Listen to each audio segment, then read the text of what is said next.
Thanks for downloading this episode of On the Record Online with Eric Schwartzman, the podcast about how technology is changing the world of communications. To subscribe to the podcast or share feedback, visit us online at ontherecordpodcast.com, on Twitter at ontherecord, or send email to ontherecordpodcast@gmail.com. My guest today is Patricia Hogan from WebSense. She is a senior PR specialist. Patricia and I are here at the Public Relations Society of America's International Conference in Orlando. And she's going to talk to us about WebSense, their technology, and what's new and exciting in the world of IT security. Patricia, thanks for joining us. Thank you so much, Eric. Now, tell us first just a little bit about WebSense, what it is, how it works in a nutshell. Sure. So WebSense protects companies' web security, email security, and something called data loss prevention, which keeps bad guys from coming in and stealing your data, and also keeping data from being leaked out of an organization. So we do all of that through something we call content security, which really looks at, goes a little bit deeper than just high-level classifications. So we really look at the context of all of the content that's coming into your organization from the web, from email, and also looking at data, just doing a really deep dive. So the idea then is that this computer system would somehow decide what gets through and what goes out. It's automated. Right. It's a very in-depth intelligence system that we've actually built over the last 15 years. We've been looking at the web, classifying it, making sure that we're keeping organizations safe.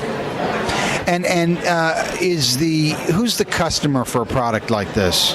The customer, they're enterprises, so it can be small, medium, large businesses. Any organization that's really looking to keep their employees safe and keep their network safe from the bad guys. And who makes the purchasing decision for a product like this? Generally, it's the IT teams, as well as, of course, that involves a number of other folks, but it's mainly driven by the IT folks. And so IT puts this in, and does this block access to sites at all? I mean, is it used for that ever? Yeah, it depends on who it is. That's once we give them the product, the IT teams decide how it is that they want to use it. Sometimes it's, let's look at the websites that people are visiting and let's decide which content we think is appropriate for work and which one, is more appropriate for after work. Do we want to set quotas? Do we want to, there's a web part of it. There's also email security as well. Looking at all the emails that are coming in, over 90% of emails that are coming in are spam. So we're taking a look at how organizations can actually use email safely. So there's also the other part, which is the data loss prevention piece that we talked about as well, which is making sure that your confidential information, like your credit card numbers that you get from customers, your social security numbers, important IP, intellectual property is not leaving your organization, either by accident or maliciously. So we make sure that companies stay safe and that their confidential information stays within the organization. Now, what about social media? Because I know I've actually been at companies before, and I'll try to access a social media site, and a WebSense page will come up, and it'll say this site has been blocked by the administrator. That's part of it, but it's not the whole thing, right? Right, exactly. So, while our technology, we allow IT teams to look at, how it is that they want, people to be able to use the web. They do it so that organizations stay safe, and they do it in line with what their policy is. So, for example, if an organization says, we want to let certain groups of employees access the social web, like we'll let the marketing team access Facebook for marketing purposes, but maybe they don't let let's say the engineering team access Facebook. That's completely up to the IT groups that are implementing it in the companies, but what we do is we want to make sure we give them the option to do it, but our technology also allows them to do it safely. So that's typically the way it works? I mean, IT actually makes the decision on what to allow access to and what not to allow access to, or is that made by someone else and implemented by IT? Generally it's done, each individual company is a little bit different. It just depends on the environment. Usually, if access is necessary for certain groups, for example, marketing often needs to use social media sites such as Facebook, YouTube, Twitter, and HR needs LinkedIn to recruit.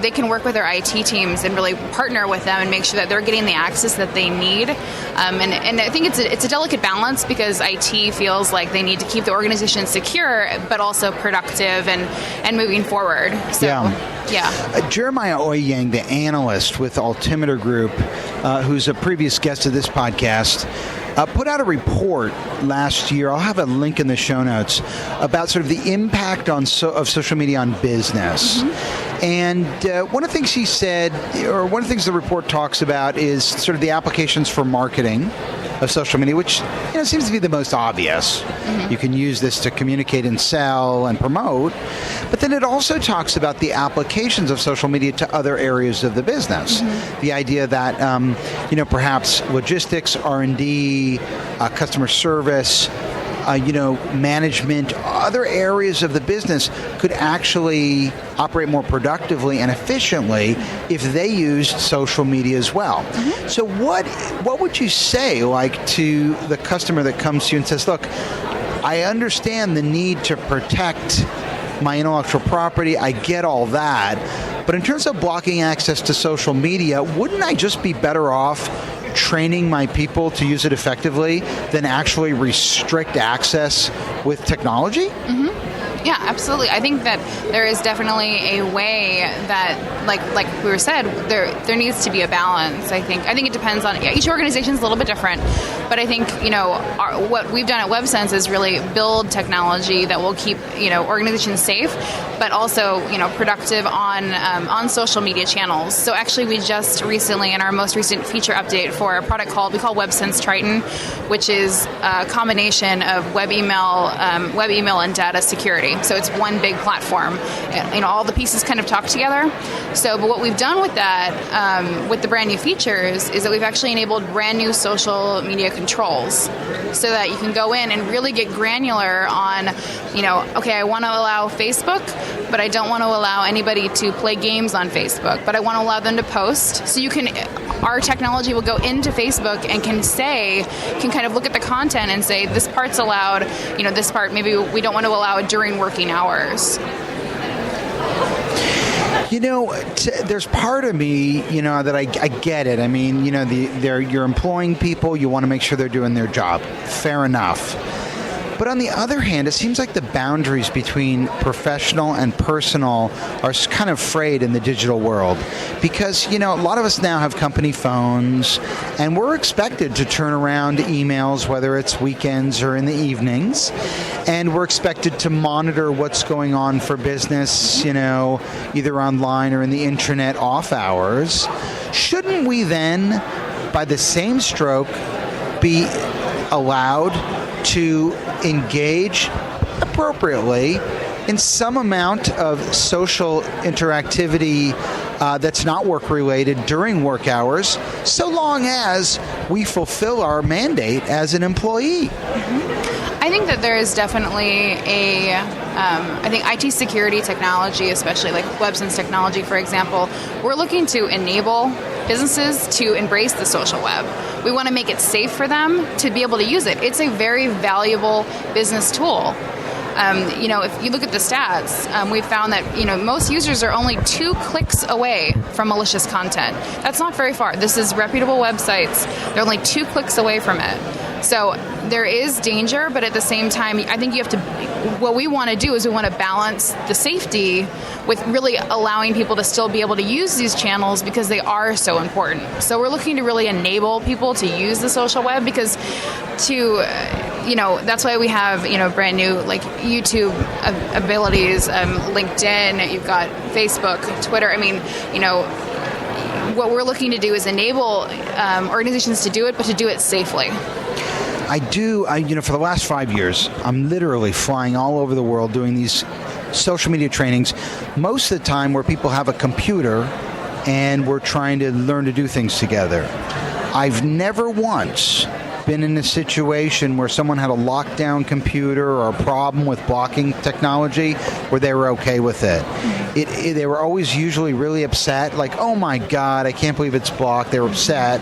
They felt as though they were not trusted. And, there's been a bunch of books have come out about getting your employees to part with that little bit of discretionary effort that makes the difference between them being a good employee and outperforming, doing a great job for the company. How do you use blocking technology to mitigate access without demotivating your employees? And I think it's what we've done at WebSense is we actually created something called a social media acceptable use policy kit that we've made available for IT professionals to use to communicate to employees the importance of, why it is that they're looking at social media sites, what they need to be aware of and how they can stay safe. And that goes beyond, security, but also best practices for the social web. Remember that, anything you put on the social web, for example, is always out there. But I think that, we've really worked to create a kit, a ready-made kit that IT folks can use and can, communicate with employees. They can use, to communicate to their own internal IT team. Talk to us about the kit. Like, what type of content is it? And is it publicly available? Can we link to it? Mm-hmm. It is. It's publicly available on our site. I'll go ahead and I'll give you the link. We'll have a link in the show notes if anyone wants to see that. And what type of content is in the kit? So the content has training tools for employees that IT can use. So it's got a PowerPoint that IT folks can use. It's got an email they can use to send out, as well as a training guide that kind of walks employees through, what is it that, what are the dangers on the social web? What do they need to watch out for? And what are the best practices that they need to take? It also helps train, it's a package that IT can use to train their own internal team, on the social web. I think it is, sort of what the next, frontier of communication. And I think that what we've really done at WebSense is try to allow organizations to embrace it and still do it safely. It was years ago, but the Virginia Institute of Technology put together a panel. And I remember 2 of the 4 panelists were Walt Mossberg and Stephen Waldstrom, who used to write for Business Week. And they were talking about corporate IT departments. And I'm going to paraphrase here, but my memory of what they said was that corporate IT departments are the single biggest impediment to innovation within the organization, because in an effort to provide security and uptime, they restrict the organization from being able to use services which are innovative and empowering, but which they feel might compromise their ability to keep the network up and secure data. So why wouldn't IT look to a scenario like DoD, U.S. Department of Defense, where they have a classified network and a non-classified network, where they secure the classified network and they make sure that all the information on the non-classified network is accessible and you can access Facebook, and just use policy and training to control things. It's like, you think about controlling AIDS in sub-Saharan Africa, and the answer is always, you're not going to be able to lock people up and restrict them from having sex with each other. What you do is you try to educate them. You try to give them access to protection that will, prevent the spread of AIDS. Why not take that type of approach rather than using technology to restrict access? I think that it really goes back to, every organization has a different use case. Every organization, kind of looks at their employees, looks at what they're trying to accomplish and say, how can I allow them to do this and do it safely and keep our network safe and keep our business running? I think each individual case is different, but what I can say is that, with the social web in particular, it's a huge business opportunity for organizations, and that's why I think the IT security industry has been looking at it going, okay, we need to allow access, but how do we do it safely? Where's that balance? And I think that that's something that WebSense has done really well. And I think that organizations and IT teams in particular are starting to say, okay, we can't ignore this. This is something that is going to be around for our teams to be successful. How do we allow them to be successful? How do we work with them? And I would definitely encourage folks to work with the IT team and talk to them about the business use case and really point them to our AUP kit because there are ways that you can work with the IT teams to make sure that they understand just how important it is. So for those listeners who think I'm a complete asshole for badgering you for the last 15 minutes and they want WebSense, how do they get it? So they can go to our website. It's websense.com. And I think that, there's an AUP kit that you'll have on your podcast. That's right. We're going to have a link to the kit for sort of making the business case internally to deploy a product like WebSense. Exactly. And if you go on our website and go to contact, you can fill out a form and we can definitely get started. But I think it's all about, at the end of the day, when it comes to securing the social web, you really have to look at the content that's on the social web, and that's something, and secure against it, and make sure that organizations stay safe, and that's what WebSense is trying to do. So, anything else you'd like to talk about that we didn't cover? Because I kind of peppered you with these questions, but was there anything you wanted to discuss about web security, a point you wanted to get across that you feel like you didn't get the opportunity to make? I don't want to restrict you from saying what you need to say. I think at the end of the day, it is all about really safely embracing the social web and working with your IT teams to make sure that they understand how important it is and that there is a safe way you can do it. There is a safe way that they can do it, and really just remembering that IT is your partner in that quest. So it's interesting. I recently did some work for a unified communications company, and one of the things they're up against is the cell phone. It used to be they sold these expensive phone systems, and that allowed them to transfer calls and make sure they could get people through a variety of channels. But increasingly, people are just moving to a smartphone, and so there's no need for, in many cases, this full-blown phone system anymore. I wonder, do we get to the place ultimately where there's not really a need for the organization to power a network internally that people communicate through? Could we all just basically VPN in, tunnel in, and use our smartphones? Is that the future, you think?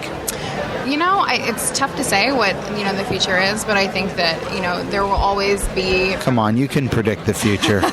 Don't hold back on me. That is one of my talents. I'm very good at predicting the future. But All right, we're headed to the track after this. But I would say that, in the future, no matter how we're getting the information within the organization, the bad guys will always figure out a way to somehow try and steal information or try and get that corporate intellectual property. And so, within the IT security industry, you're always changing. You're always, getting your technology to be, even more innovative and even, more robust. And I think that that's definitely something that I see in the future, is that it's continued innovation, continuing to try and stay ahead of, what it is that the bad guys are doing. And I think WebSense has done a really good job of that. After the nuclear holocaust, there will be two creatures left standing: cockroaches and spammers. Dan Gilmore. Patricia Hogan, Senior Public Relations Specialist with WebSense. Thanks for putting up with me. Thank you so much, Eric.